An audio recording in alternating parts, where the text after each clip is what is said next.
browsing the subreddit r/short scary stories, and I picked some, not necessarily random ones, but some that are older, not really not the latest stories, just like the most known stories, I guess. Alright, let's begin. So, the first story is titled My Family. I died 8 years ago. It wasn't particularly tragic or unusual, just a car accident. I don't blame the man who hit me. He was speeding because his wife was in labor and there was black ice on the road. He lost control of the car and I lost my life. It's not his fault, I know that. I'm not cruel. I'm not vengeful. If anything, I'm the opposite. You see, I don't have any family left, and I had lost my few friends around that time. When it was time for my funeral, the only people who came was my boss and the family who killed me. The wife held her newborn daughter close to her chest.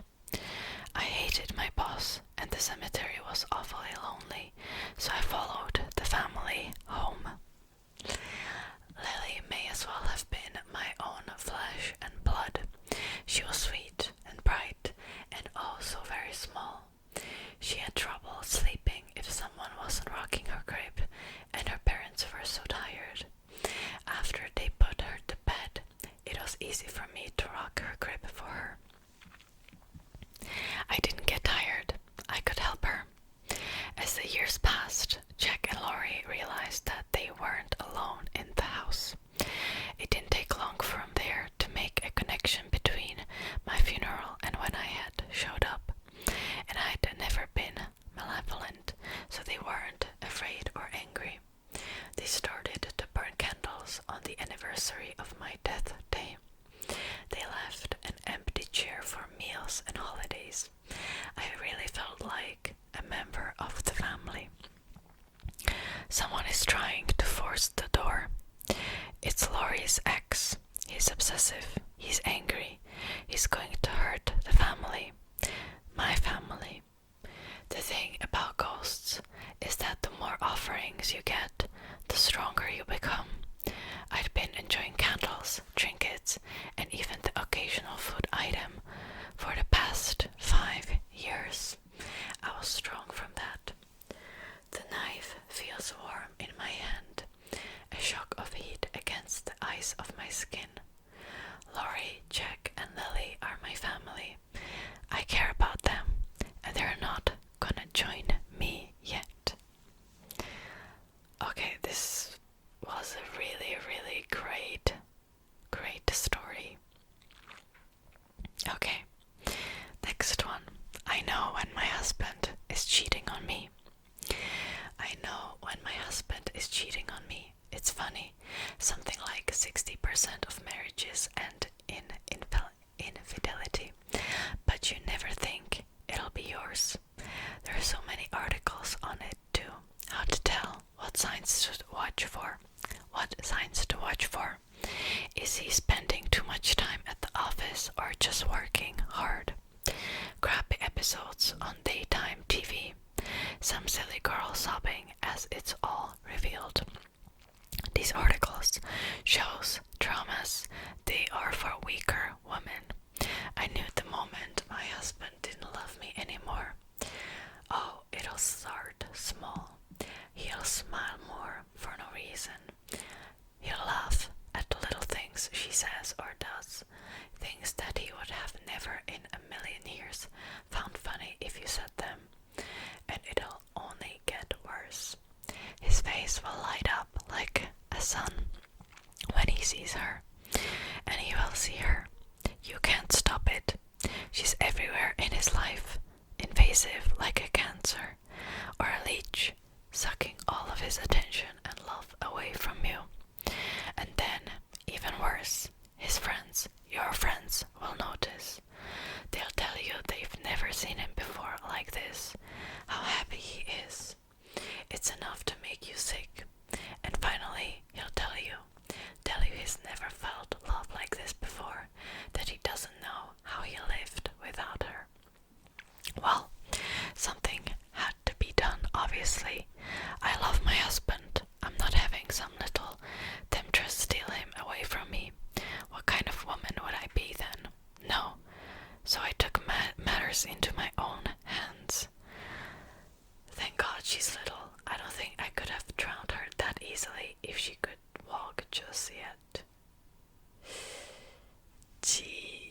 Jeez, okay, that one, okay.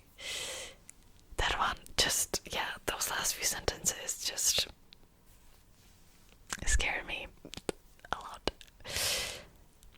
It's a good story, I'll tell you that, but, oh, okay.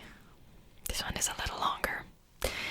I should have read the reviews. My girlfriend moved out 3 weeks ago. My cat Rook was really close to her, and now that she's gone, I can tell he's a bit lonely, especially when I'm at work. I came home a few times to my curtains ripped up or all the toilet paper in shreds. The last straw was when I came home after working late to find he had clawed a hole the size of a dinner plate into the side of the sofa. I decided I had to do something. I tried different toys, even catnip, but nothing worked. One night, while browsing Amazon, I saw a pet camera. It's a tiny camera that records your pet on a live feed so you can monitor their behavior while you're away. It even has an audio function so you can talk to them. Sounded silly, but hey, I love my furry dude, so I bought it. I got overnight shipping and installed it immediately. I decided to set it up in my bedroom, as that was where Rook dwelled most. My first day at work, I think I checked that camera 30 times. When I spoke into the microphone, Rook seemed to be happier. I noticed there was no destruction around the house either. By day 4, I figured I'd solve the problem with Rook. That leads me to right now. About 30 minutes ago, I climbed in bed with Rook, ready to close my eyes when my phone buzzed. A notification from the pet cam. I almost ignored it. Sure, I just triggered the thing, but I opened it anyway. What I saw made my grip tighten on the phone. Instead of a video of myself in bed, I saw a man, tall, gangly, with pale skin and large eyes. He was moving into my room with exaggerated steps, like a sneaking cartoon character. He got right up to the lens, so close I could almost smell his rotten breath, and he smiled. I immediately paused the video, terrified. I looked at the spot where the man should have been standing, but there was no one there. I went onto Amazon and found the pet cam and read reviews, hoping for some weird glitch. It had to be a joke, right? The first dozen reviews were pretty standard, but it was the last that caused me to bolt upright.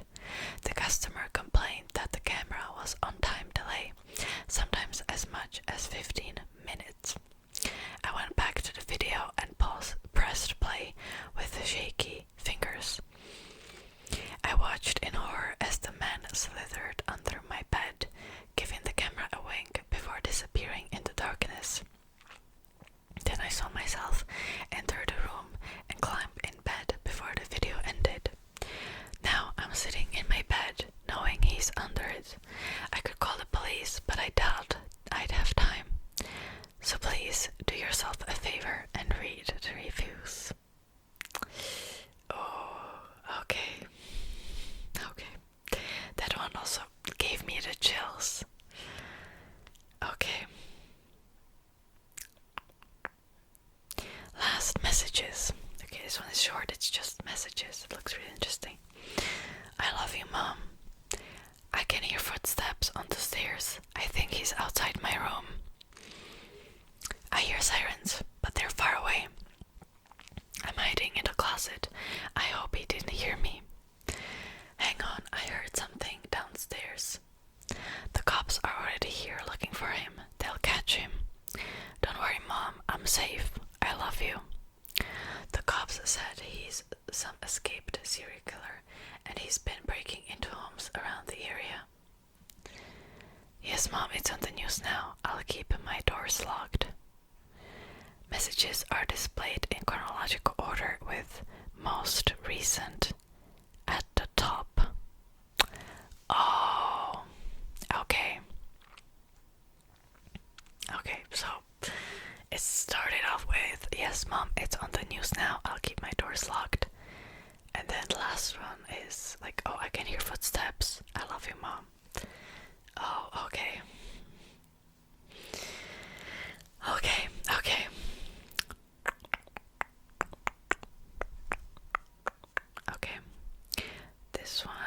it's just like dialogue basically. Confession.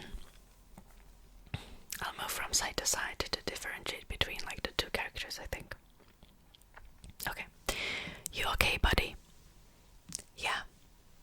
You're sure? You're breathing heavily. I'm okay. Good, relax. It'll go quicker that way.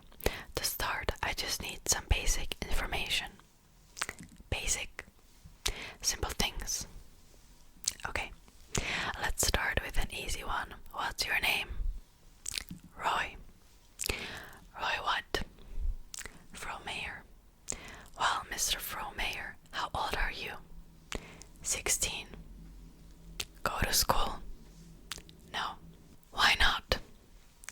Dunno, just don't. Live alone? No. You live with your mother and your brother Bill, don't you? Yeah. Good, good. You're doing fine, but now I need to ask some harder questions, okay? Can you handle that? Yeah. Good boy. Your brother Bill is in some hot water, isn't he? He's been accused of something bad. Accused? He did something bad to that little girl, Jenny Connor. Oh. To be frank, Mr. Fromier, I think you might know something about that. That's why you're here today. I think you have a story about Bill and that little girl. Don't be shy. Relax. You aren't in any trouble. Just answer me one question. Did you see Bill take Jenny into the woods? I didn't see them. Really? I saw Jenny. Bill was home. You say you saw Jenny go into the woods, but Bill was at home. Yeah. Mr. Fromier, I find that a wee bit hard to believe. You know, we found Bill's jacket in those woods. We found his jacket soaked in about a pint of blood. Jenny's blood. We found her too. Funny enough, she was just a few yards away. We took some pictures. Want to see? Pictures of the body. Want to see? No. No, I expect you don't. They're not pretty. But nevertheless, they beg the question. What was Jenny's blood doing on Bill's jacket? And why do a dozen witnesses claim to have seen them leave together from the football game? Witnesses. Mr. Fromier, I know you followed them from the field. We have it on the CCTV. So I ask you again, did you see Bill take Jenny into the woods? Did you? I didn't. I think you're lying. Bill was home. We go together from football. Bill said to take Jenny home. You took Jenny. It was cold. Bill said to take Jenny and take my jacket. I said, let's go to the woods. Jenny said no. It made me mad. I pushed her. She hurt her head. What? I hid her in the woods. I was scared. I didn't want trouble. She woke up. She was mad and screaming, so I hit her. I hit her so she shut up. And the jacket. Jacket. Bill's jacket. I hid it. Where? Under my bed. Christ, no, not under your bed. Silent. Think for once in your life, fucking thing. Silence. You hid it in the woods. I hid it in the woods. Yeah, don't forget, it's important. Sorry. When they ask for real, you have to remember. I'm sorry for yelling. I hate seeing you made a fool of it's all. I know, Bill. Okay. That was a really good one. I thought it was like a police investigation at first, but no. Okay. Birthday girl. Good morning, sunshine. Time to wake up. I open my eyes and see Nurse Judy ready to give me my morning injection. I sit on the bed and roll up my pajama sleeve. I felt the needle under my skin and the medication flowing inside my veins. The nurse gives me a wide smile. Good girl, you can go to the canteen now and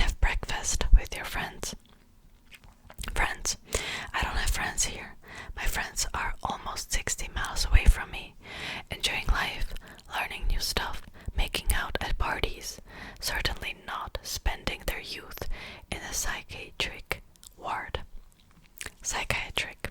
Ward. My parents put me there. It was after another anxiety attack at school. I lost control and tried to do something stupid. Now everything seems stupid to me. I pass by Nazi's Nora's room. Her yelling is impossible to ignore. She keeps screaming Kelly and Jenna over and over again, whatever these names mean. I see two doctors rushing to her room with a set of tranquilizers. This place is full of people like her. I don't think I belong here. I enter the canteen and hear a loud surprise. I look around and see other patients gathered around a cake with number candles 1 and 7 and an inscription, "Happy birthday, Robin." Right, it's my 17th birthday. Yay, I totally forgot. I force myself to smile and blow the candles. The cake tastes like soap or a cough syrup. I hide both candles in my pocket when nobody's watching. I guess it's the only gift I can count on today. I stop one of the nurses on the way back to my room. I ask if my parents are going to see me. She shrugs and walks away without saying a word. Bitch. As I lay in bed, I stretch my arms and look at my hands. They look so weird, so damn weird. Maybe it's a side effect of one of those medications. Nurse Judy interrupts my contemplation. She storms in with an afternoon dosage of pills. "How are you feeling, my dear? Did you like the birthday surprise?" she asks with that annoyingly sweet smile. "Yeah, I forgot today's today." She takes my hand and says, "Oh, don't worry, darling. It happens to everybody." As she holds my hand, I ask her why my skin looks so strange. Nurse Judy gives me a sympathetic gaze. "I think it's normal at your age, don't you think so, sweetie? Is she trying to make a fool of me? Oh, I've had enough." "But I'm only 17, I say, imploringly. "I don't know any other teenager with hands like these. Just look." I take the candles out of my pocket and almost rub them in her face. "You see, 1 and 7. 17, I bellow." Judy gently takes the candles from my shaking hands. "Robin, it's not 17. Let me show you the right order. It's 7 and 1. 71. Oh, this one is kind of sad. Okay, let's read the last one, shall we? I'm hearing some weird sounds outside, so yeah, last one. The Blind Child. Stabbing. Sylvia pointed a trembling finger at my brother, Arthur. Her milky, unseeing eyes gleamed in his direction, and his wife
from you, Mommy.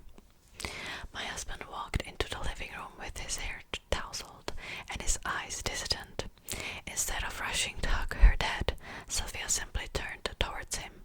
"Fire," she said. My heart stopped. Every time Sylvia said something like that, it was the person's partner who died. And of that reason too. A fire. Was Sylvia merely making predictions, or was she putting a curse on me for snooping in on her business? Why, this devil child? I grew paranoid. I checked the appliances and electronics constantly and cleared the house of any fire hazards. That was my life over the next few days. All the while I kept my eyes on Sylvia. Sylvia, I had grown almost hateful towards my own daughter. My husband came one night, wounded and blackened with the soot, while I sat in the living room and Sylvia listened to the radio beside me. "What's the matter?" she asked. He gulped. "One of my colleagues, her house caught fire. She was strapped in, but I managed to escape." That turned the gears in my head. What were you doing in her house? The expression on my husband's face was a sufficient admission of guilt. I opened my mouth to speak, no, to scream, but a smaller voice from beside me looked at me and whispered, "Poisoning." Okay, that was also a really, really good one. So, thank you so much for watching. I've put the Redditors' names on screen, to give them credit, but just in case if this was your story and you want it to be taken down, I can easily just